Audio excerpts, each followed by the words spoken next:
Приветствуем сегодня всех пришедших. Очень радостно вас видеть. И вдвойне для меня радостно присутствовать за этим круглым столом с людьми, с которыми я не только дружу, но и которые влияют на то, что я делаю в искусстве тем или иным образом.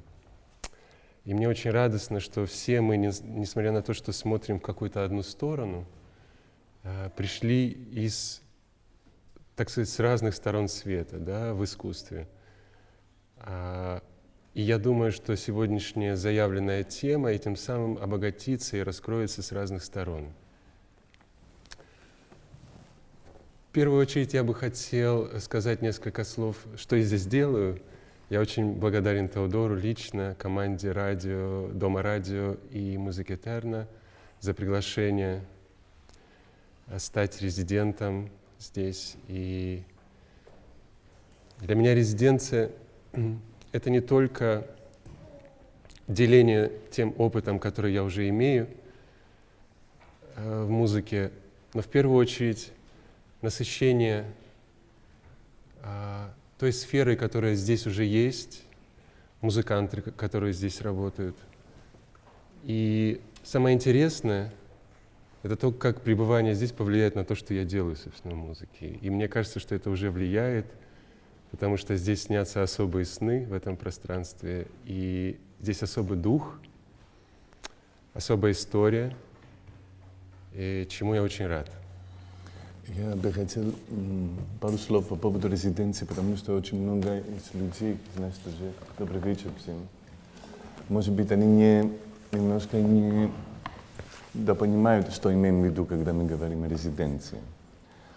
В общем, у меня есть такая идея, что композитору надо дать какой-то период времени, чтобы он вместе с оркестром, такая инфраструктура, как наша, чтобы он как бы курировал всю музыкальную жизнь на 6 месяцев. Это не только писать музыку, которая, естественно, ему даем эту возможность пробовать с ансамбля и исполнять уже записанную музыку с конкретным ансамблем. Но это тоже делать и более экспериментальный проект, это тоже создавать лекции с разных людей, приглашать на дискуссии разных, делать. То есть делать вещи, которые в обычной жизни он не может делать. Он как бы хотел построить такой мир, где он сам будет развиваться и созидать с другими. Но так это невозможно, потому что у тебя нет под рукой оркестр, нет под рукой хор, нет под рукой возможности таким. Поэтому и вот есть целый программ до совершения сезона, который, в принципе, Алексей, он является резидентом, который он делает. Эта программа очень многообразная. Там есть от музыки, кино, танец, философия, электронная музыка, экспериментальная музыка, вот, с рок-музыки, вот, коллаборации. Там есть, в принципе, вся спектра, который, в принципе, он, композитор, заинтересован. В этом что интересно, что есть какая-то свежесть, потому что это другое взять какого-то профессионального куратора и сказать, вот, мы знаем, что хорошего есть в этом мире, мы сейчас это всех пригласим сюда. И другое взять автора, который у него есть какое-то более тонкое отношение с этой материей. И через этих проектов и сотрудничества, которые здесь будут, какие-то будут очень удачными, какие-то будут неудачными, но все равно будет какое-то очень правильное движение, которое обогащит и нас, как исполнителей, и зрителей, которые они кругом находятся, и, естественно, композиторы будут повлиять.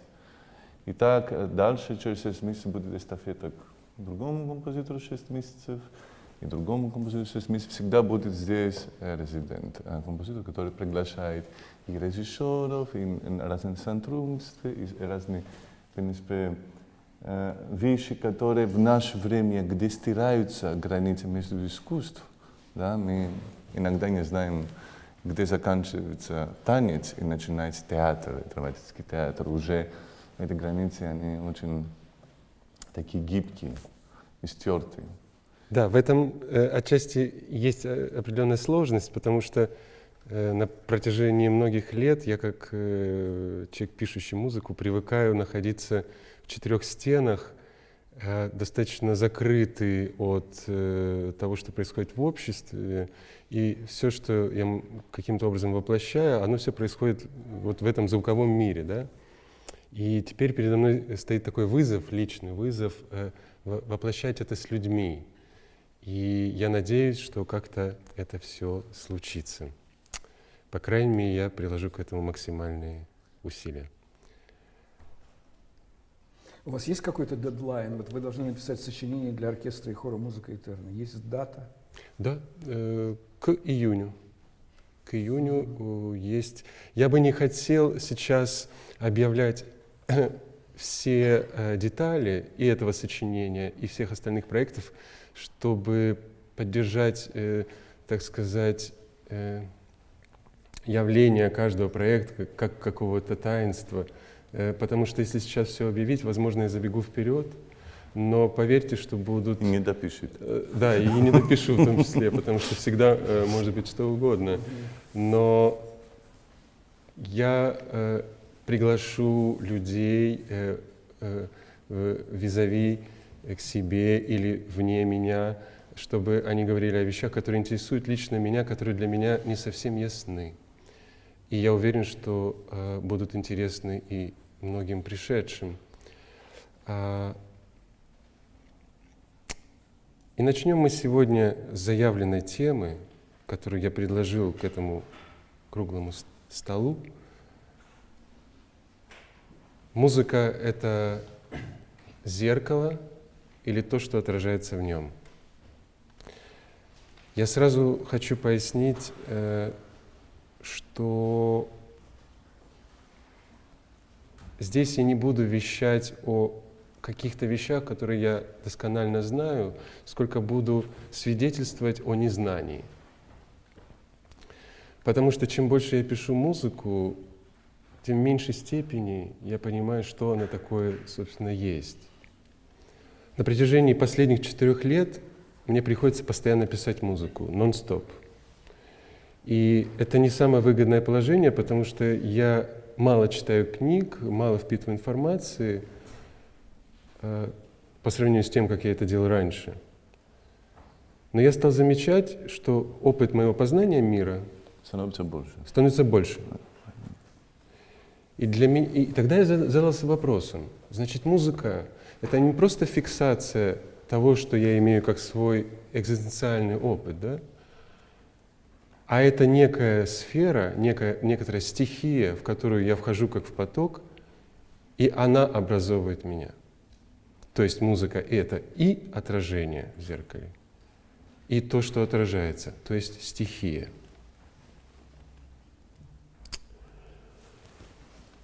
Я вспоминаю сейчас одну мысль Альфреда Шнитке в диалогах с Ивашкиным, знаменитых, где он говорит о том, что в 70-х годах антропологи, ученые, попали в одно племя в Южной Америке, у берегов Амазонии, да? И среди прочих опытов они привезли с собой радиоприемник, проигрыватель кассет или там, да, бобин, и поставили сонату Бетховена, кажется, да. Я не помню, какую. И один из представителей этого племени, видимо, их вожак, по прослушиванию испытал нечто такое, что в европейской традиции обозначается как катарсис. Этот, на первый взгляд, непримечательный факт для меня является вообще сногсшибательным. Потому что я бы мечтал, чтобы этот лидер племени присутствовал сейчас рядом с нами, и я бы хотел предельно расспросить его, что же он чувствовал. Во-первых, я считаю, что музыка так как называется музыка, она не существует без человека. Даже если она существует, она не называется музыка. То есть теория струн, например, если это правда, без человека не существует. То есть человеческое представление — это что утверждает существование или нет. Поэтому сказать, это материя вне человека, это неправильно. Музыка — это какое-то сочетание, которое образуется от четкого понимания человеческого мозга. И оттуда начинается вот эта азбука, где строится, в принципе, весь лексикон нашей беседы. Поэтому, чтобы ответить, если это язык, я бы сказал, это другой язык. Правильно. Потому что язык, он есть. И он имеет разные происхождения, корни и направления, да, разных языков. Но они все где-то, они соединяются. То есть метод одинаковый. А музыка — это другой метод языка. Я не могу согласиться, что музыка — это отражение чего-то, это зеркало, которое что-то отражает. Потому что если я что-то хочу сказать, я не хочу, чтобы сказать через отражение. Мое отражение — это не я. Это феномен природы. Но это не я. Я согласен. Да? Если что-то хочу сказать, я говорю его. И не нужно.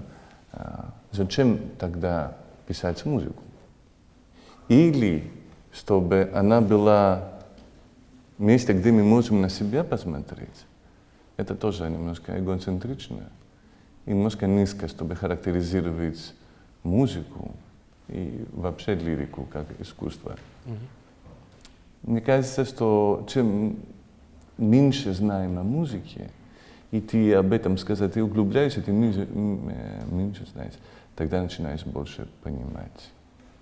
Как-то почувствовать каким-то странным способом, не понимаешь, ты путаешься, но у тебя идет какое-то созидание, непонятное, в каком-то восьмое чувстве. Поэтому, мне кажется, как-то так, я верю, в данном этапе моей жизни. Я почему-то хочу вернуться к этому вождю индейского племени, который испытал катарсис.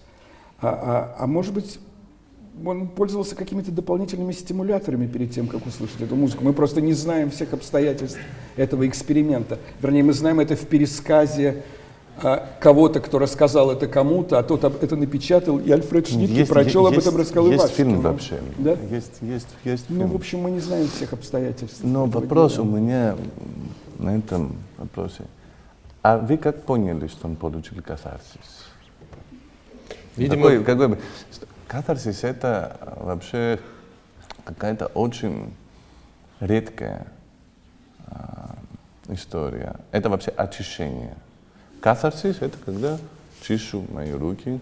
Катарсис, говорят, после такой очень большой заряд, когда человек чуть не умирает от экстаза и этого истории, что выходит после этого, и у него есть эта эйфория и облегчение, потому что это груз жутчайший, который собирается, он сгорает. Поэтому это один из целых античной трагедии, да? Такой колоссальный заряд эмоций, ты думаешь, что умираешь, просыпается иммунитет, и тебе очищает от этого. Когда проходит эта волна, ты уже другой. Как мы видим, что этот человек слушал сонату Бетховена, и он очистился. Это немножко сказочка. Потому что я испытываю, на каждый концерт, который я схожу, вот люди, они пред-апорте. Вот я испытывал катарсис. Во-первых, называется катарсис. Сегодня никто не испытывает катарсис, потому что сегодня никто не понимает трагедию, ее нету просто. Конечно, если тот, который испытывает катарсис, он это не говорит. Он не может говорить, он уходит, идет домой. А тот, который говорит и держит шампанское, говорит, какой катарсис, как прекрасно. Чин-чин. Это, Знаешь, когда поэтому я слышу романс Чайковского «Средь шумного бала», я всегда лью горючие слезы. Ну, если хорошо поют.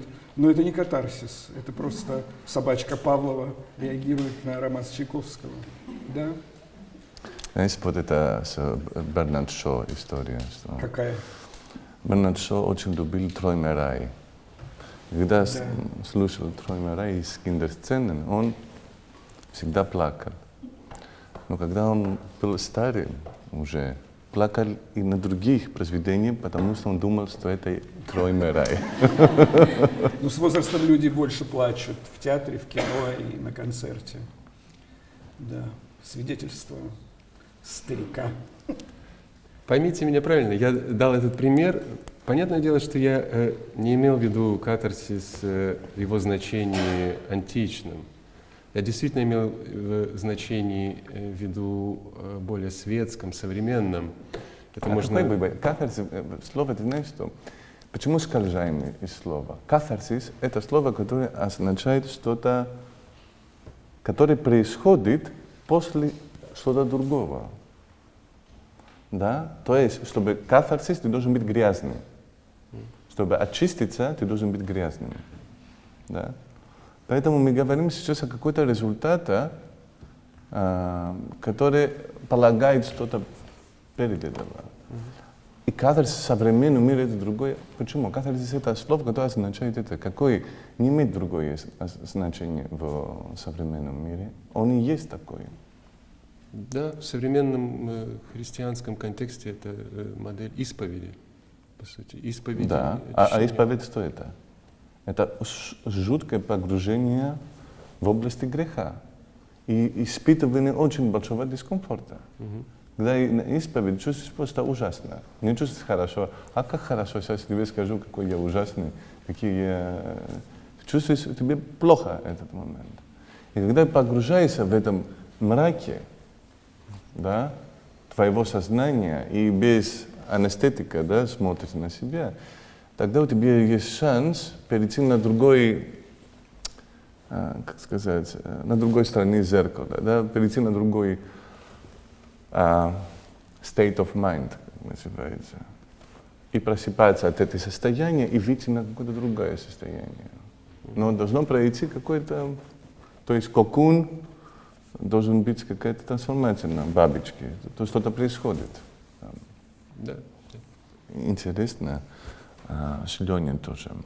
Мне понравилось то, что он сказал, что чем больше пишешь и чем больше ты занят, у тебя не настолько время читать, сколько у тебя было, вот, когда ты не, так не писал. Но при этом догоняешь в каком-то чудесным способом, догоняешь очень много информации от этого. Ты чувствовал тоже это?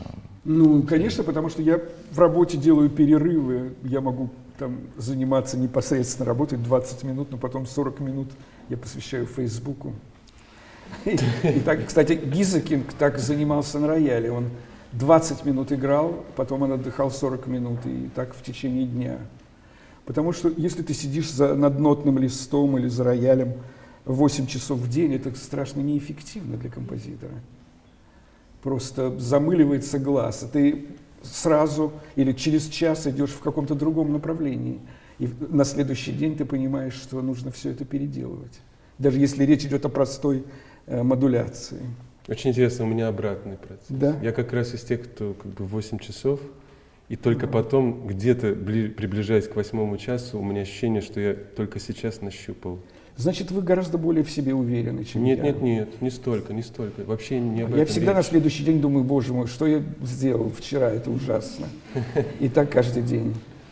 Я раньше не замечал в разговоре с тобой, Леша, о том, как ты говоришь. Мне показалось, что это комплимент скорее, что ты сейчас звучишь, как будто бы литургию ведешь. И твой голос, я даже думаю, ты слышишь, наверное, отражение своего голоса, потому что ты забрасываешь слово, оно отражается, возвращается к тебе. И по структуре это очень похоже на твои сочинения. Ты прям интонируешь, я слышу, вот ноты, потом ты сместился там на какие-нибудь условные полтона, и, по-моему, ты кайф получаешь от того, как ты это делаешь. Не знаю, очень круто, я, может быть, надумываю. А второй момент, у меня тоже есть история про индейцев. Правда. И про антропологов. Оба слова сошлись. Я, кстати, совсем недавно прочитал эту статью, поэтому вот она так легко всплыла в голове. Но она связана скорее и с ритуалом, и с музыкой, и с скепсисом, который озвучил Леонид. Я, наверное, к нему присоединюсь в этом смысле. И с понятием наркотики, которое тоже прозвучало, будучи непроизнесенным. Антропологи поехали в то самое индейское племя, Амазония, какой-то ее регион, и наблюдали за тем, как происходит регулярное празднество, которое связано с определенным божеством. Я детали уже не помню, они смываются, к сожалению, со временем. В ходе этого ритуала племя говорит с духами леса, контакт с которым для них очень важен, и употребляют различные напитки, сваренные из растений, которые, понятно. Так вот, и они все, что самое интересное, переживают коллективную иллюзию. То есть каждый из них видит определенных духов, которые приходят к ним по очереди. То есть этот процесс не прямо одновременно происходит, там парочками, по 2 человека, условно говоря, начинают... О, голос изменился. Спасибо. Новая акустика возникла. Ва! Тут по-другому. Здесь я тише, как в душе. Хороший голос, объемный, тихий голос. То, насколько совпадает внешний облик духов, которые приходят к разным парам людей, там совпадение на 80-85%. И многие юноши переживают впервые обряд инициации, это как раз в том числе через инициацию, знакомство с духами, ты становишься полноправным членом племени. Они не имели опыта наркотического воздействия, и в принципе это же стресс колоссальный для организма, и по общей логике, да, по формальной логике, их мысли может уйти куда угодно, их воображение может представить что угодно, но они видят конкретных духов, и для племени это является доказательством того, что их религия верна, то, что у них есть особая связь с лесом, с миром, вся их жизнь имеет смысл и так далее. Антропологи предположили, каким же образом можно феномен объяснить, следующим образом. Их гипотеза такая, что иллюзия, то есть наркотики бессодержательные. А я, разумеется, говорю наркотики, подразумеваю и музыку в том числе сейчас. Наркотики бессодержательные, их содержание обусловлено культурной, социальной традицией. Получается, каждый этот юноша подготовлен к тому, что он увидит. Его сознание уже норматировано рассказами бабушки, дедушки, его друзей и так далее. Он уже как бы отформатирован. Его переживание чуда отформатировано уже определенным образом. И он видит, да, то, что он видит. И в этом смысле у меня тоже вызвало такое вот недоверие, история про переживание этого индейского вождя или просто мужчины.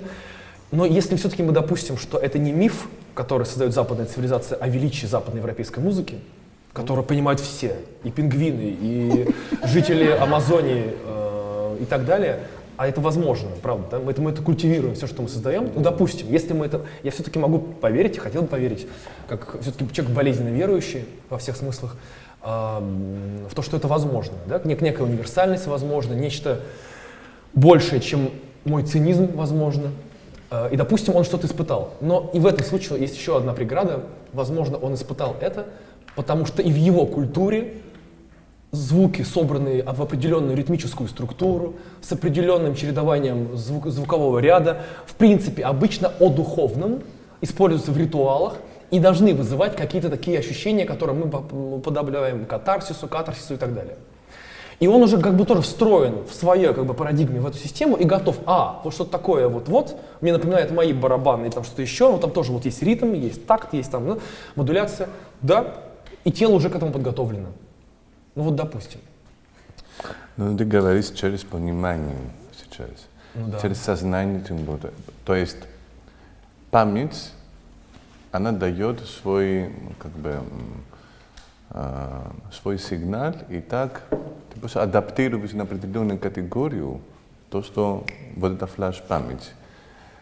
То есть то, что называется символизацион. Да? То есть похожая история, мы расшифруем похоже. Нас тянет на определенного рода эмоции. Но все равно ритуальное искусство в музыке это нет вот это скафандра, потому что ритм или вот песнопение, или в любой религии и так далее, это не есть то, что есть ритуальное. Ритуальное и в театре — это когда люди делают такой обряд, который точно они не знают, почему они его делают. Вот это настоящее ритуальное. Когда есть какое-то логическое объяснение, что я делаю мою руку так, а ты приходишь и ты моешь мою руку, и так далее, я и могу дать какое-то объяснение на этот типикон, да?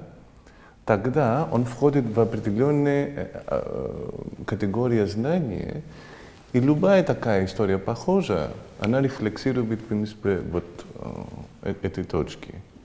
А когда люди делают что-то, потому что не знают, потому что кто-то делает и начинают делать, тогда есть такая очень интересная история, они падают в каком-то гипнозе. И если дальше пойдем на ваше творчество, самый интересный момент — это когда начинаете пощупать неизвестного, незнакомого. Вот это большое наслаждение пойти немножко в территорию, где другая гравитация, где мы перестаем знать, и мы немножко более свободны там. Мы немножко как кролик перед удавом в этих пространствах. Мне кажется, чтобы Лёша, когда говорит ритуал в искусстве, мы имеем в виду это, мы не имеем в виду установленных, как сказать, литургических ритуалов и обрядов, которые в разных религиях по миру, потому что они как бы из одной категории, в принципе. Вот. Да? Да. Мне очень нравится определение, которое дал ритуалу Гройс. Оно очень крутое, ну, на мой взгляд, остроумное даже и страшное. Он предположил следующее, что ритуал — это даже так. Человек однажды встретил Бога.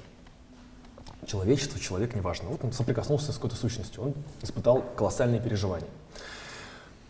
Очистил это все. Ему это очень понравилось, и он захотел это повторять каждый четверг. Ну или каждое воскресенье.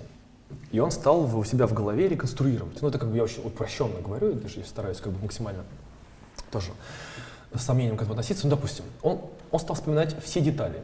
Какое было освещение, какой был запах, во что он был одет, в какой части появился Господь, по его ощущениям, да, и так далее. Что было сказано, что он делал утром этого дня. И все это реконструировать, дословно, вот прям по деталям. И вот любой ритуал, именно когда мы уже говорим про ритуал, это всегда мертвая форма, которая идентична моменту со встречи с Богом, но Бога там нет.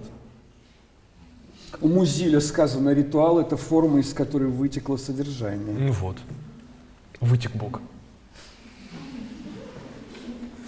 И поэтому правда там, где нет воспроизведения формы, возможно. Я поэтому с тобой согласен. Не только там. Например, один из ритуалов, который мы все знаем, и он самый основной, который можно сказать, и никто не думал, что это ритуал, это танец. Танец — это самое абсолютное ритуальное искусство. Танец — это что-то необъяснимое. Если какой-то инопланетянец придет здесь и увидит, что какие-то существа странные, идут какие-то хердзи, такие звуки, они начинают двигать свое тело, они в каком-то... Да?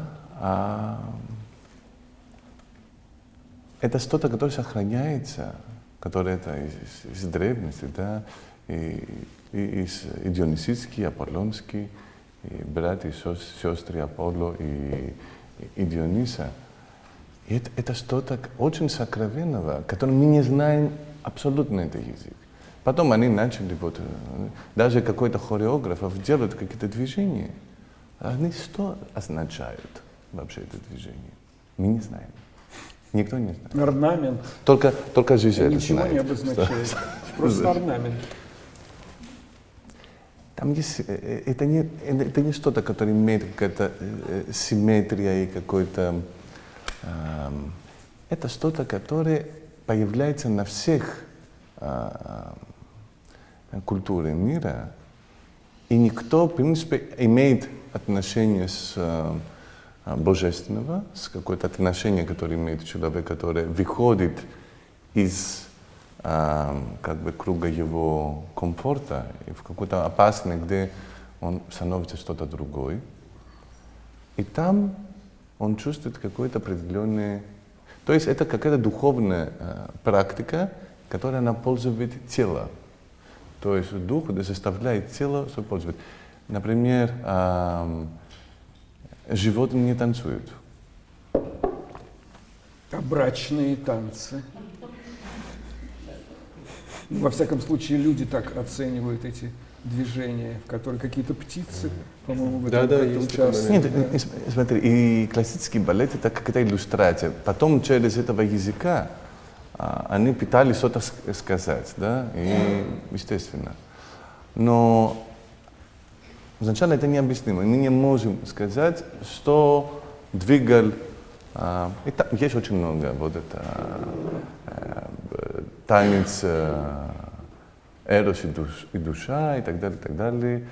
Тот танц. Балет Да, невылупившихся птиц. Нет, вообще это очень... Такая история очень интересная. И там столько, потому что музыка, которой, в принципе, мы занимаемся, это музыка, которая, в принципе, она рождена из танцев. Поэтому, если начинать представлять, что это такое, я реально не могу ответить. Я был на какие-то семинары биоэнергии и гипноза, я очень много экспериментировал в этом. И ты видишь, что в какой-то момент начинает твоя рука двигаться сама и делать какое-то движение, которое она совершенно ритуальное, и ты становишься на пальце просто как балеринка, и начинаешь просто делать такие движения, которые ты не можешь сделать ежедневно. Просто вот сейчас стараться. А ты, когда берешь это флеш, ты начинаешь уже сам тело делать какие-то движения, управляется. И это какое-то, и не знаю, они четкие движения, которые наверняка они что-то значат, которые мы не знаем. И в этом есть прекрасное. Вопрос, который я сейчас задавал Коле, это, а что тогда лучше понимать или, может быть, лучше не понимать? Вот то, что меня интересует. Вот я был сейчас недавно в монастыре, в пустыне, у Святой Савы, и это с 4 века у них есть типикон, где включают только на восток, когда слушают это песнопение, одна свечка, потом на север другая свечка, и так как в Афоне тоже, как на Афоне. И оттуда Афон взял это типикон. А я нашел этот типикарий, там у них электричество, они живут просто реально. Как я говорю, можешь не точно объяснить, потому что мне интересно, почему именно на север, когда это, почему на восток, и почему с такой точностью это делать, что это означает. И он мне сказал следующее, я тоже не знаю. Это традиция, которая идет веками, тысячелетиями. И мы это делаем, и мы в этом что-то погружаемся в этом. Но четко тебе объяснить не могу. Есть люди, которые полагают что-то и дают объяснение. И сказать, как прекрасно, что нет ответа. Поэтому и в музыке тоже. Вот, то, что ты не понимаешь, это в какой-то момент открывает тебе музыка, которую не сразу люблю, а у меня берет время побыть с ней, в какой-то момент открывается, это самая любимая музыка. А музыка, которую люблю сразу, она второй, третий раз, и нету второй, третьей части. Как бы она плоская, нету вот это приключения внутри. Она меня отпускает быстрее. А ты не почувствовал много раз, когда ты пишешь, что есть музыка, которая пишется очень легко, тебе хорошо, ты хорошо чувствуешь материалом. А есть какой-то материал, который просто с трудом, и ты не любишь, и говоришь, что я делаю.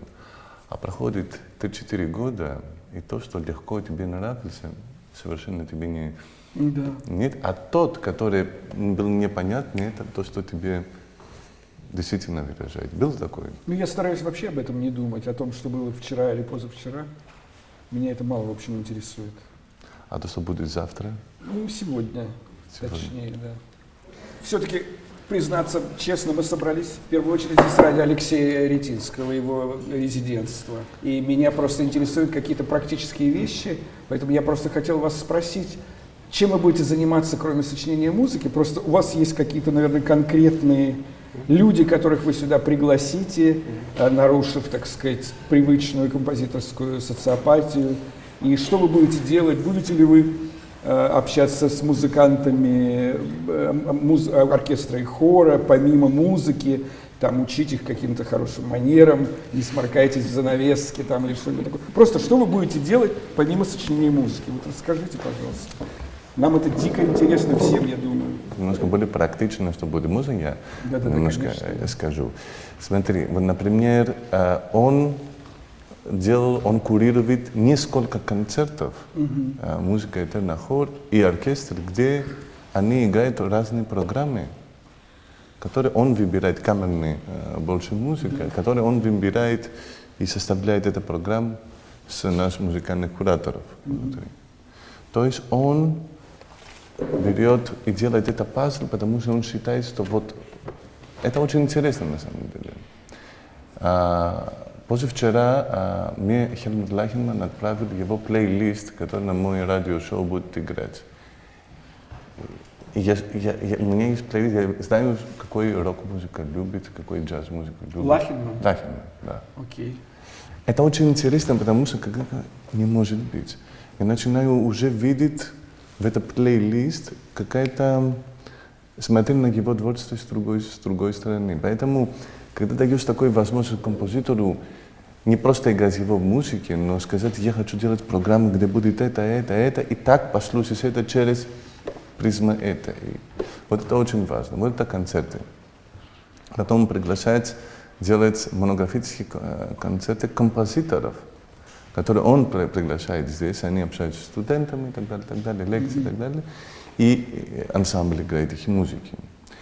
Семинары, как академия для инструментов современной музыки, ансамбль, новых хрестоматий инструментов, и все это естественно.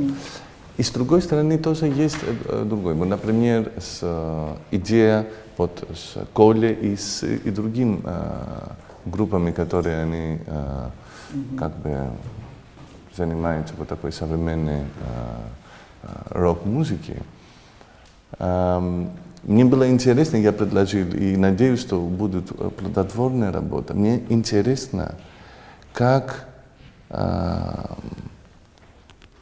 бы композитор академической музыки видит эту музыку и как может, в принципе, адаптировать, делать ремикс на эту музыку. То есть, как академический, то есть я думал, например, поэтому я и с Лахенманом отправил ему такие реквесты, что Лахенман мог бы посоветовать в разных группах, то есть переписать их произведения по-другому.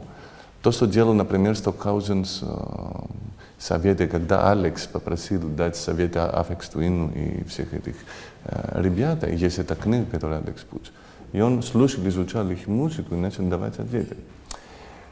И в этом я убежден, что музыка вообще нет. Мне даже стыдно сказать, рок-музыка, академическая музыка — это чепуха. Естественно, музыка — это одна. И снимать эти стены между разных. Это вот такой эксперимент. Потом записи. И очень много музыки, его собственной и других. Квартирник. У него на месте, которое он, на его резиденции, он будет приглашать на закрытым кругом разных людей, художников на разных перформансах, которые они будут спонтанны. Кино. У него своя ретроспектива, где приглашают разных людей. Contemporary dance, который он с его инициативой, вместе с музыкантами, которые играют, танцуют. В общем, это очень интересная программа и много лекций, естественно. Давайте я действительно тоже немного снижу уровень нашей беседы допытования музыки непосредственно в мире, в социуме. Вот как происходит, как музыка существует. Не в абстрактной ее идее, не как музыка сакра, да, а как она, в общем, между нами, людьми, или через нас коммуницирует. Мы понимаем, что в разных эпохах и этапах развития человечества это были совершенно разные типы взаимодействия. То есть для архаических фольклорных традиций, я сейчас так пробегусь очень быстро, то есть это было просто воздухом, который каждый мог дополнить, видоизменить, и в этом не было проблемы. То есть мы понимаем, что на росписях в пещерах каких-нибудь первобытных художник мог спокойно нанести свое изображение сверху того, которое было написано за тысячелетия, или даже в иконописи иконописец мог спокойно нанести, изображая того же святого, свой, но обновленный слой, и так далее, и так далее. Потом, когда музыка стала потихоньку переходить именно в христианской традиции, скажем, в церкви, она стала происходили первые попытки ее фиксации, да, попытки передать опыт, который мы нашли, и пытаемся его дальше длить. Очень много, я сейчас пробегаю этих стадий. Романтическая эпоха, которая возвела на пьедестал автора, его во всем величии. И до романтической эпохи, как ее предвестник Бетховен, который одним из первых сообщил своим современникам, что его музыка будет исполняться после его смерти.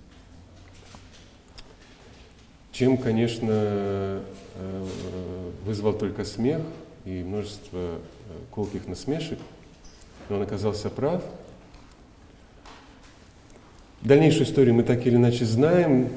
20 век, возможность тиражирования музыки на ее носителях, в миллионных экземплярах, появление интернета и всеобщая доступность музыки. И меня вот интересует во всем этом такой вопрос. Как эти все сферы бытования и типы бытования музыки влияют на ее внутреннюю суть?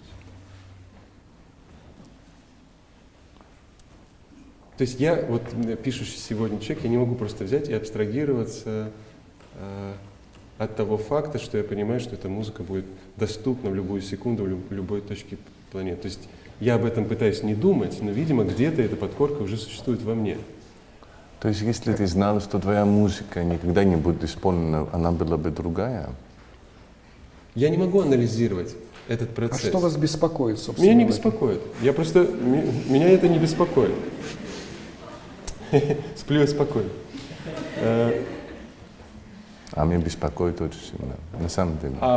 Я мучаюсь этим вопросом. То есть в связи с Бетховеном, часто. У меня есть ощущение, что Бетховен, переняв эстафету, в частности, от Моцарта, потому что Моцарт уже понимал, что есть некоторая непрерывная линия, и что его авторство будет зафиксировано уже в веках, у них есть в музыке, особенно у Бетховена, явлен тот феномен, который я обозначаю как музыка о музыке. То есть это не просто перенимание эстафеты, а ты уже фиксируешь саму историю музыки в своем внутри произведения. Вот я даю конкретный пример, как чисто социальное явление переходит в музыкальный язык. Простите, а это разве отличается от традиции пародии, так называемой?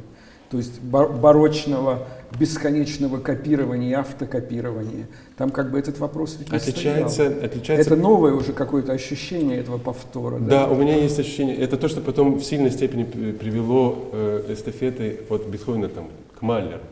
То есть в этом есть дистанция.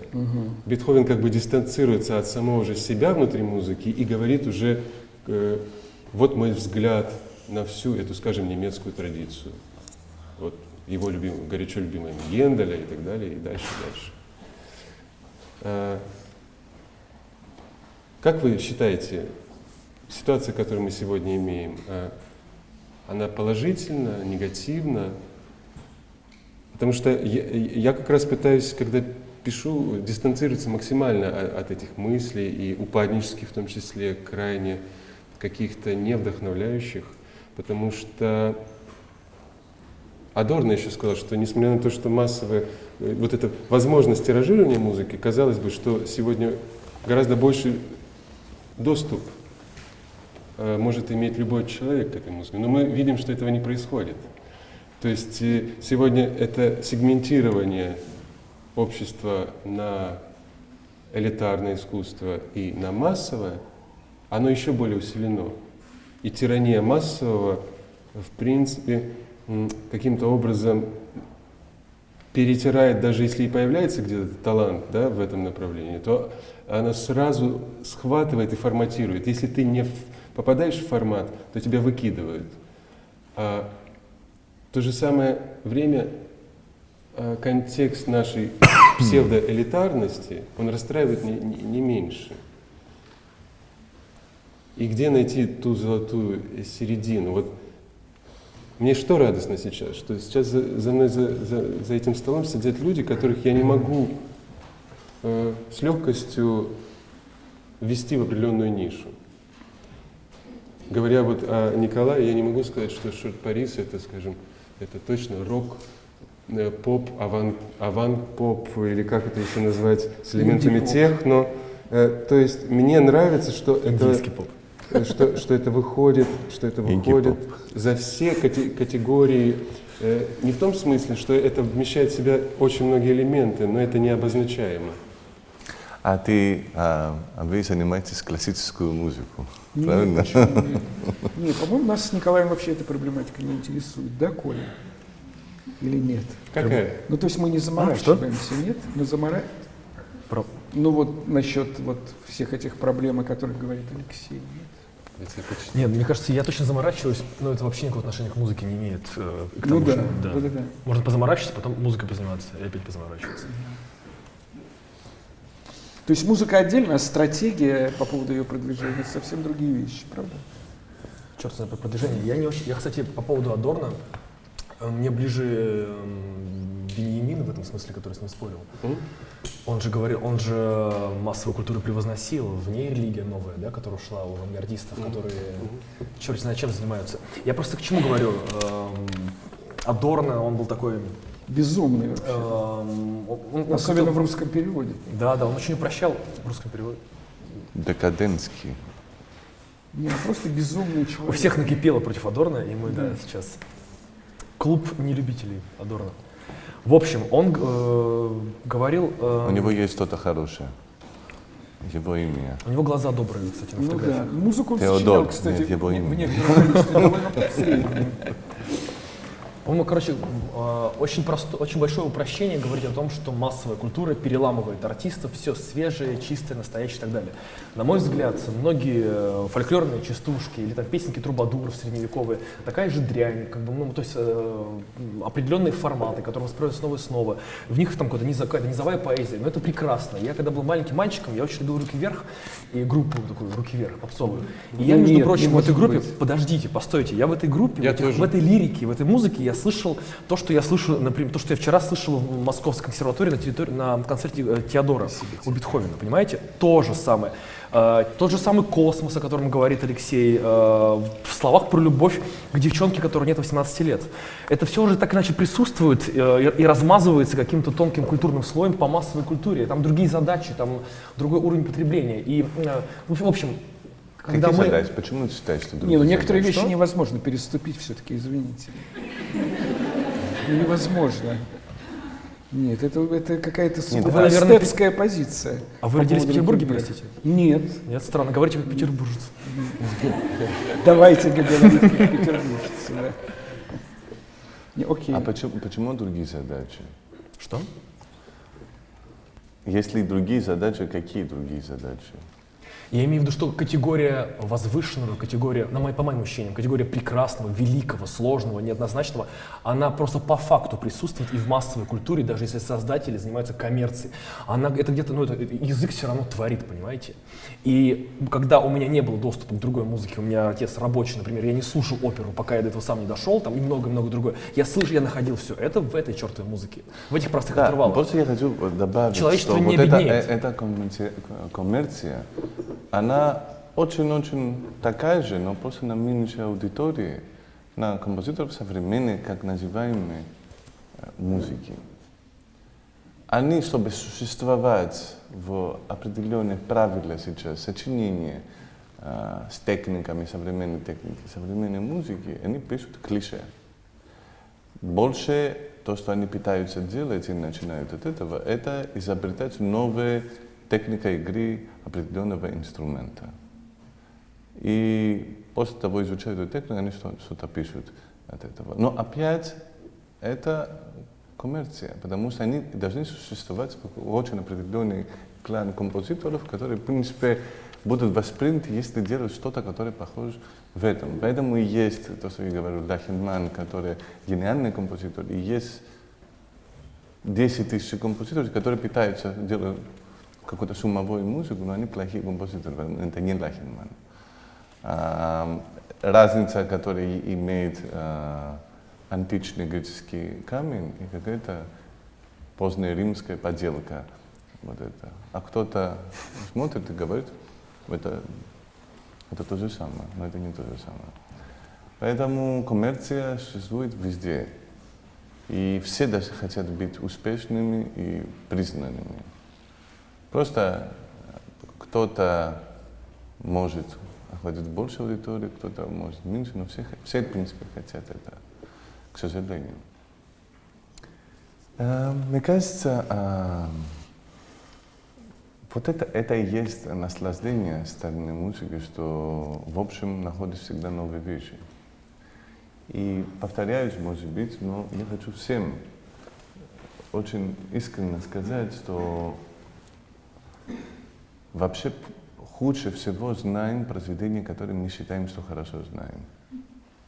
Потому что их плохо изучаем. Ну, какое-то произведение, которое, например, знаешь с детства, и она у тебя на ушах и так далее, так далее.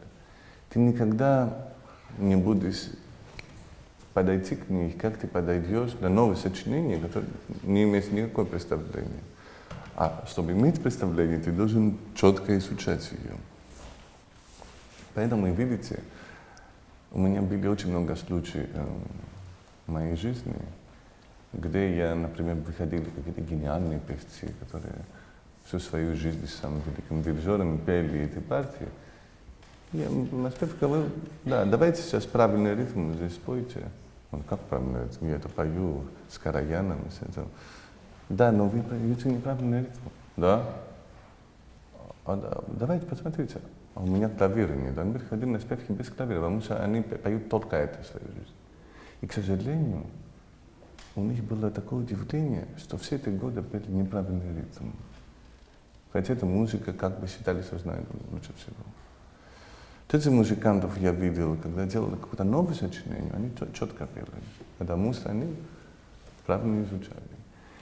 Вот поэтому и старая музыка, как бы, эта музыка, которую мы знаем, она открывается, когда серьезно подходишь, немножко делить и забиваешь, что было, и снова начинать.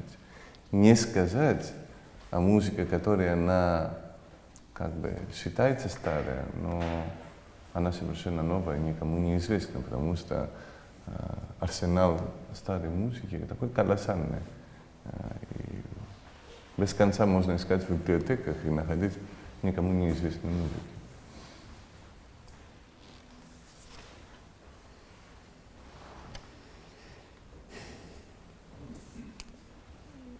Меня не покидает мысль, что вообще это вот разграничение старое, классицистическая или романтическая музыка, это вообще какие-то условности.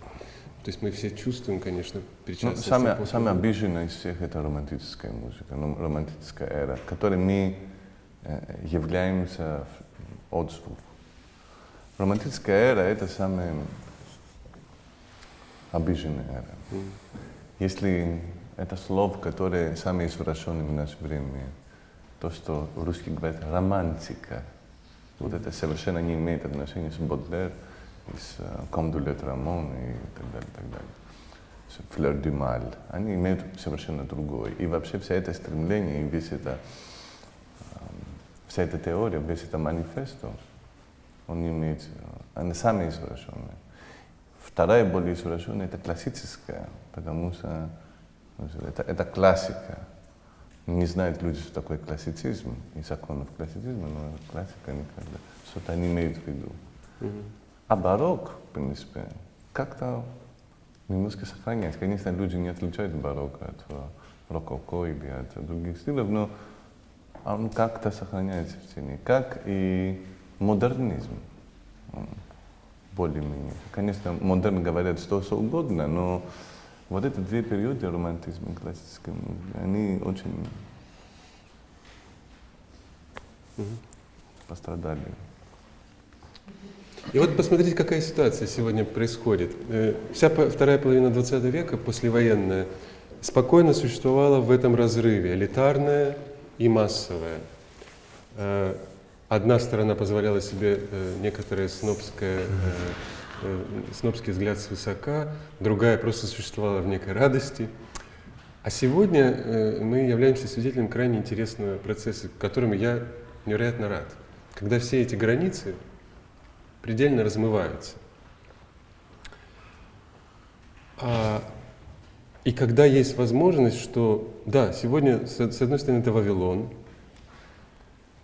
нам сложно действительно понять границы того или иного языка, все смешивается, все перемешано. С другой стороны, из этого кризисного, в лучшем смысле этого слова, кризисного положения, можно из зыбкости почвы, можно взять все самое лучшее. Что же? Постоянно пребывать вот в этом неуютном и состоянии, ставить себе всевозможные палки в колеса, вытаскивать себя из зоны комфорта. Я, как человек, пишущий партитуры, пробую делать что-то совершенно, например, иное, там, IDM или техно-стиле, и чего я советую другим, открываться миру, пытаться его вместить в себя весь. И я вижу, что та же тенденция происходит у людей моложе меня. Это продуктивно, как вы считаете? По-моему, больше не имеет смысла держать амбразуру, защищать себя некоторыми консерваторскими стенами, показывая дипломы. По-моему, сегодня это уже не имеет никакого больше значения. Мы должны капитулировать и, с одной стороны, оставаться тем, кто мы есть. И это же гораздо сложнее в этом потоке информационного оставаться тем, кто ты на самом деле есть. Гораздо легче как раз прикрыться фасадом, скажем, академизма. У меня есть очень простой ответ. Есть люди, которые пишут, даже ненавижу сказать, элитарную музыку. Музыку не для многих, скажем так, да? Которой вы являетесь, собственно говоря. Музыка не для многих. А есть люди, которые пишут музыку, которая она более облегченная, она более прямая для большой аудитории. Вот. Те, которые пишут, неважно, может быть, человек, который пишет для большой аудитории, это совершенно потрясающую музыку пишет. Вот как, например, Бизе. И может быть, вспоминая это сравнение Ницше, Бизе и Вагнера, работает для Кармена, который говорит. Это немножко вот в этом, потому что это опера комик, это немножко как мюзикл был Кармен, например. А в этом времен, которые у нас есть, мне 100 раз лучше слушать какую-то популярную группа, которая неважно, конечно, мешает, если ее все слушают и любят. Это примитивизм, и это популизм, конечно, это я немножко странный, как это называется, я не люблю это. Но я могу отметить, что какая-то группа, которая они очень талантливо что-то делает, А есть какие-то люди, которые, они, в общем, они флиртуют в этом элитарность, но у них не получается. Поэтому здесь зависит от собственного таланта каждого человека. Не 100 раз приятнее слушать Rolling Stones, когда Брайан Джонс был, чем Карл Амадеус Хартман, например. Мне больше нравится Rolling Stones. Они более, для меня более... Причем это какой-то композитор, который кому-то нравится, считается что-то. Для меня нету... А у Rolling Stones это самая популярная группа, существующих из 60-х годов. Из тех, кто... Скотт Уокер еще из тех времен. И...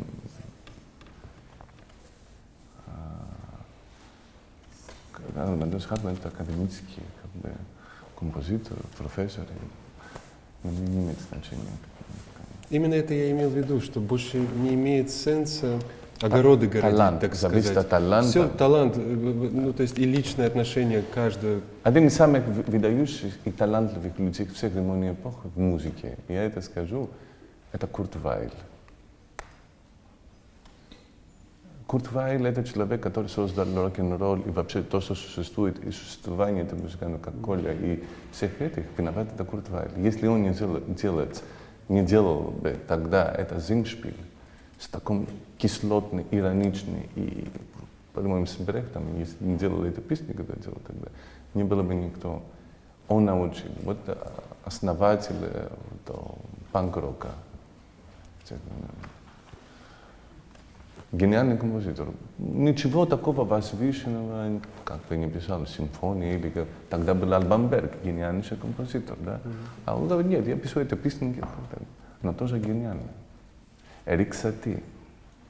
Это потрясающий композитор, он только мало опуса есть, но только глядя «Жимнопедик», «Носьен» и так далее, существуют только простые, это, ну, настолько, до сих пор они... Поп-музыка — это Сати. Но с талантом и вкусом, которые услышат и те, и другие. Я попробую тоже немножко ответить на этот вопрос. И если отвечать прямо, максимально прямо и четко, то, на мой взгляд, во-первых, академическая музыка и элитарна, и не элитарна. То есть я ставлю одновременно. Электронная музыка и элитарна, и не элитарна. И это очень, очень просто можно объяснить. Но на этот вопрос очень сложно ответить, потому что он спорно сформулирован. Тревожит употребление слова элитарно. Я не знаю, автор, возможно, вопрос. Здравствуйте. Да. Здравствуйте. Вас плохо видно, к сожалению. Как вас зовут? Меня зовут Любовь.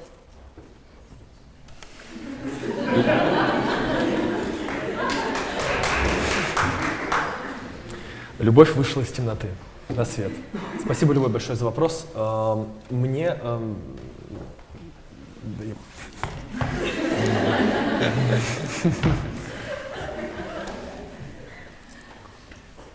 Я даже, собственно говоря, мы должны обняться с вами просто сейчас. Все просто развернуться. Здравствуйте. Нет.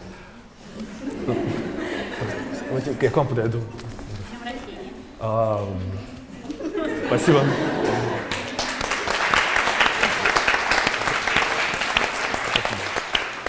Спасибо.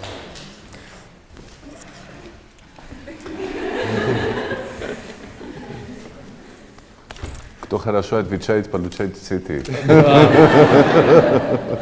В конце мы подсчитаем количество цветов у каждого спикера. Любовь, я хотел очень критично пройтись по вопросу, а теперь я как бы взял взятку. Элитарно в смысле, который имел в виду Теодор, имея в виду, что эта музыка не для всех. А как вы относитесь к элитарному? Вы адепт такой музыки? Как я отношусь к элитарной Да. Вас привлекает эта музыка? к академической музыке? Ну, к элитарной. Как вообще характер элитарности? Я об этом не думаю. А почему для вас важно... Прекрасный А ответ. мне интересно ваше мнение. Вам интересно, как я идентифицирую современную электронную музыку? Хорошо, я отвечу о том, о чем мне интереснее ответить. Не совсем на ваш вопрос, но там будет использоваться слово «элитарное». Обещаю вам. Мне, вы можете присесть, мне просто очень дискомфортно, если... Хорошо. Я просто поднял вас как... Хорошо. Изначально, когда Алексей обозначил тематику разговора об автономности музыки, я сразу же почувствовал, что мне хочется напасть на этот тезис и разорвать его. Я переживаю такой этап в жизни, так получилось, когда я физически трудно воспринимаю элитарное искусство, которое я жадно впитывал там предыдущие десятилетия своей жизни, и как-то вот все цинично по нему каждый раз стараюсь пройтись. Мне кажется сейчас, или мне хочется так утверждать демонстративно, возможно, что музыка не самодостаточна, не может быть автономным искусством, и, соответственно, элитарные игры с ним, ну уж совсем как-то разные бывают частные случаи. Эти элитарные игры подарили нам прекрасные шедевры, мы все о них знаем, но вот мне сейчас хочется говорить об опасности элитарности, потому что меня очень сильно беспокоит проблема романтизма, проблема, о которой говорит Леонид Десятников, о том, что музыку пытаются превратить в религию, о том, что музыку пытаются мистифицировать. И я полагаю, что... Ну вот посмотрите даже на то, что происходит в этой комнате сейчас. Я никого не хочу обидеть, я просто вот... Это мое ощущение. Каким-то оккультным кругом, да, двумя концентрическими окружностями мы прошиваем здесь, вписываем себя кругом в этот прямоугольник, да, что уже имеет определенные символические коннотации, энергетические коннотации. Далее, свет. Да, свет уже говорит о том, что происходит нечто сакральное. Отлично. И в это время массовая культура проносится мимо нас. Где жизнь, где интересно, где весело, где наслаждение, страдания, боль и так далее. Итак, сам свет выстроен по-церковному. Да? Мы здесь как будто бы в какой-то алтарной части, которая в центре, остальное пространство спрятано. Это то, о чем говорит Теодор. Религиозное, непознаваемое до конца. И это нас этим притягивает. Меня тоже, на самом деле, ну, любого человека. Да? Нечто нерациональное. Вы в этом смысле сейчас в темноте, как бы вот вы за ладовой системой, за рациональным. И мы все надеемся на то, что как будто бы кто-то из нас, четверых, скажет что-то такое настоящее, как дьячок на проповеди. А зачем мы приходим сюда, сидим здесь? Да еще и цветы дарим друг другу. Почему мы с вами не в кафе, черт подери, не в ресторане? Это следующий этап. Так вот, почему мне кажется, что музыка не смеет на это претендовать? И не может. Почему-то. Я там что-то придумал, какое-то разоблачение. Сейчас уже вот нас приземлили. Так вот, да, мне кажется, что любой вид искусства постоянно стремится к автономности. Любой вид искусства. Если вы посмотрите на лепнину, мне кажется, я просто по образованию искусствовед, мне проще говорить о формальном языке там, пластики, живописи и так далее, нежели чем о музыке, потому что у меня музыкального образования нет, несмотря на то, что занимаюсь музыкой. Поэтому простите мне примеры. Так вот, если мы говорим про орнамент, то логика орнамента подсказывает нам, что лепнина, которая над нами, она хотела бы пожрать собой, я так абстрактно образно говорю, она хотела бы заполнить собой весь потолок. Она хотела бы заполнить собой стены и пол. Смысл в том, что декоративное в архитектуре постоянно пытается оторваться от функционального, да, от прагматичного, от там, несущих конструкций, спрятать это и множится. То же самое происходит в вокальной музыке, например, и много в других видах искусства. Да? В искусстве модернизма, когда мазок там, оторвался от холста и сам стал себя продуцировать, генерировать себя, забыв о нарративе и так далее, о содержании, о сюжете, там, о фигуративности, о реалистичности, бла-бла-бла. Так вот, это вообще не только музыкальная фишка. Постоянно любое ответвление искусства пытается превратить себя в автономное, в сакральное, самодостаточное. Да? Цвет, свет, что угодно. Мы все это воспеваем. Все потому, что нас покинуло христианство, нас покинуло архаическое мифологическое знание, мы тоскуем, там, бла-бла-бла, опять же. Пытаемся пробел заполнить чем-нибудь, например, музыкой. Меня это бесит в этом смысле. Вот эта вот подделка, да, когда мы режиссируем этого Бога такими простыми способами. И самая главная опасность здесь, и поэтому человек параллельно, я благодарен попсе, я благодарен массовой культуре, которая постоянно этот пафос принижает немножечко. Занижает и делает это все более земным, о чем говорил сейчас Леонид. Наоборот. Все, что мы это говорим, это минимально. А вы например, на какой-то концерт, именно и вот это пафос увеличивается. Количество света увеличивается, все вот это иллюзионные эффекты, которые вы хотите создавать со сцены, с видео, вот это все, что творится, это увеличивается. То есть пафос, я не согласен, что уменьшается. Увеличивается. В массовой культуре, конечно, пафос намного больше. Там совершенно, там именно конструирует это Deus Ex Machina. Там. Это все, вот эти гигантские звуки, гигантские колонны, гигантские изображения, лазер, тени. Вот там как раз есть вот это иллюзионная лавка конструированная нового бога, который является, в принципе, культ автора, певца, который находится на сцене. Который он берет как бы титул «Новый Дионис». Да, как Александр Великий, он взял титул под конец «Новый Дионис». Я бы говорил Александр Дионисиус.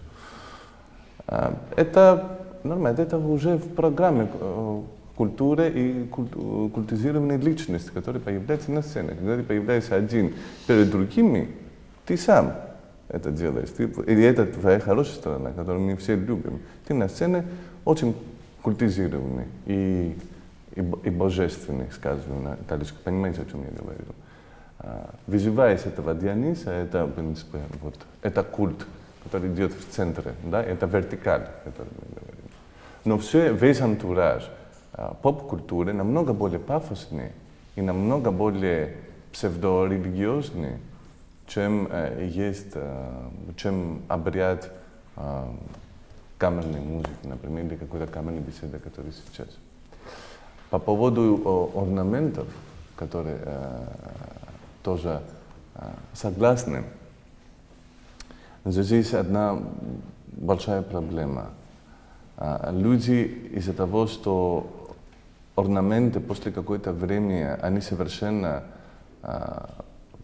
после французской революции, скажем так, и все беспорядки в Европе XIX века с коммуной, со всем это, которые, в принципе, создали модернизм в XX веке, тогда выходят какие-то светлые люди, говорят, вот это орнаменты нас не нужны больше, потому что есть очень много страданий в мире. Эстетика должна быть функциональна. То, что есть функционально, должно стать эстетикой. Да. Но в памяти человека существует хоть и на генетической памяти орнамент. Да. И бедные люди, вот, бабушка и дедушка в Украине, они сидят и там это жарят картошки, они поют с орнаментами. Хочешь не хочешь. И на маленьких домике, которые украинские, есть орнаменты. Орнамент существует как иероглиф, как идеограмма, какая-то древняя неизвестная религия, которая осталась обряд, но мы забыли, о чем была эта религия. Я с этой стороны вижу немножко вот орнамент. Нет как изящество классического Греции, да? Не в этом, да? Нет, не имею в виду меандрос как орнамент, да? Нет, я с этим вообще не спорю. Это по-хорошему очевидно, то, о чем вы говорите. Я говорил... Там духовность в массовой культуре, она другого плана. У нее нет, так или иначе, религиозных амбиций. Если вы посмотрите даже поп-шоу больших современных див, артистов, вектор вот этой духовности, он более гедонистический и... Они тоже религиозные. Дионис. Джим Моррисон, как очень великая личность, появился на поп-культуре. Ну, это очень религиозная фигура. Он ассоциируется с много разными, можно его поставить и обсуждать очень долго. Вчера прочитал очень интересную вещь о том, что никто так не навредил к разговору о Дионисе, как чертов Ницше. Потому что исследование было 85% научной работы, которые до сих пор пишут, используют слово «Дионис», они все ссылают нас к работе рождения греческой трагедии из духа музыки. А Ницше совершенно субъективно воспринял то, что такое Дионис, и поэтому мы вообще понятия не имеем, что это такое, ссылаясь на бедного Ницше, который просто изящно ошибся. И, в общем, говорить на эту тему еще сложнее. Но я понимаю, Джим Моррисон мне нравится, и все это прекрасно. Я, на самом деле, хотел привести к одной очень абстрактной, красивой метафоре, в общем-то, у меня больше амбиций нет. Я сейчас закончу, потому что, может, даже спора больше нет. Я просто, это мой, я говорю об этом, о том, что вызывает во мне лично страх просто.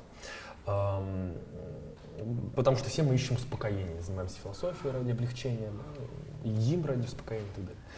А к чему я клоню? Наоборот, философией занимаемся напротив, ради взволнования, то есть не успокоения. Да бросьте. Ну, А это как же? красиво. А зачем же философией заниматься? Да, чтобы выжить. Чтобы закончить на радужной ноте, почему за вашим столом нет женщин?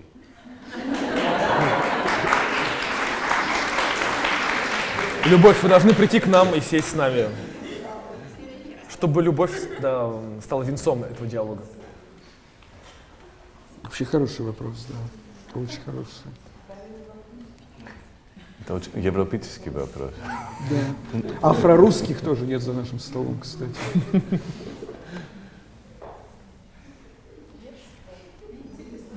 Это риторический вопрос? Хотите действительно Просто на ответить него на нет этот ответа. вопрос?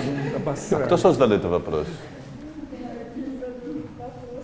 Ну, вопрос хороший, все-таки интересный. Хороший, хороший. Мы о таких чудесных вещах говорили. А вот Понимаете, вот могу такой простой ответ, как я чувствую.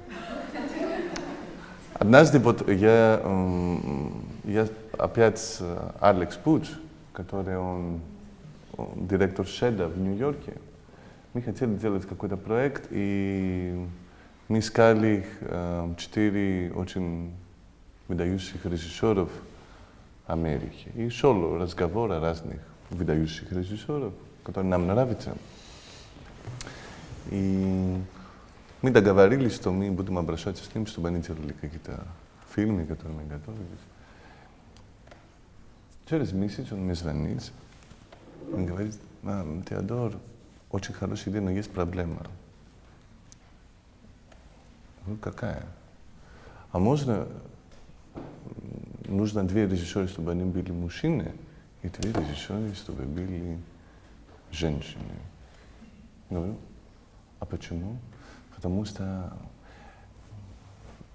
такая толерантность. На самом деле, я считаю, что вот этот ответ, который дал мне Алекс, это был ответ сексизма. Это чистый сексизм, который тебя не воспринимают из-за того, что ты делаешь, а из-за твоего пола. Мне художник для меня не имеет пола. Художник для меня это не человек, это не Тынский, это не Коля или Леня. Это их работа, то, что они делают. И какие ориентации у Лёши и у Лёни, меня это не интересует. Меня интересует их письмо, то, что они делают. Поэтому и здесь мы живем в таком мире сейчас, что мы начинаем уже, чтобы мы были как бы правильные, толерантные, мы становимся больше сексисты. Мы начинаем просто, чтобы защищать права меньшинств, которые раньше были очень сильно нарушены, мы сейчас нас носим на другую сторону сейчас. Да? Мы становимся, мы уже не видим, что проповедует этот человек и что говорит этот человек, мы видим его пол в самом начале. Это очень плохо. В оркестре довольно много женщин у тебя, да? Я не считал, Леня, честное слово, я не считал. Я считаю только в хоре, потому что... Сопрано, альты. Да. Но альты у меня есть мужчины. Есть контратеноре. Да, контратенора. Но в оркестре я не знаю, есть ли больше мужчин или женщин. Мне не интересует этот вопрос. Я уверен, что у меня есть потрясающие музыканты, но мне пол не интересует. Спасибо огромное за то, что вы были с нами здесь. Спасибо.